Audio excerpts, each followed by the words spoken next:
Сегодня в изготовлении изделия нам помогал многофункциональный трубогиб Dina.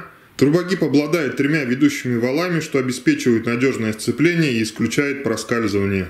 6-мм рама из станины из 4-мм стали, сварные ребра жесткости строго параллельные. Оксидированный металл и порошковая покраска делает трубогиб устойчивым к коррозии. Регулируемая ручка позволяет менять радиус вращения в зависимости от изделия, увеличивает производительность в 3 раза.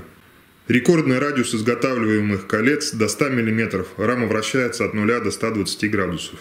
Базовый срок эксплуатации 15 лет, гарантия от производителя 3 года.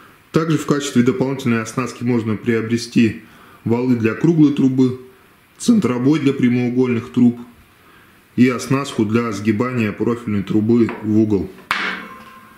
Трубогиб может быть полезен в изготовлении лофтовой мебели, а также в изготовлении теплиц и навесов. Справиться с трубогибом смогут даже женщины, так как трубогиб не требует много усилий в работе. Трубогиб можно приобрести со скидкой в 500 рублей. Все ссылки вы найдете в описании под видео.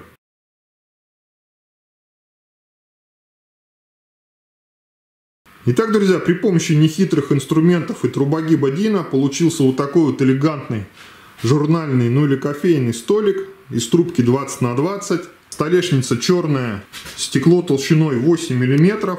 Также столик, я думаю, прекрасно подойдет как подставка под телевизор.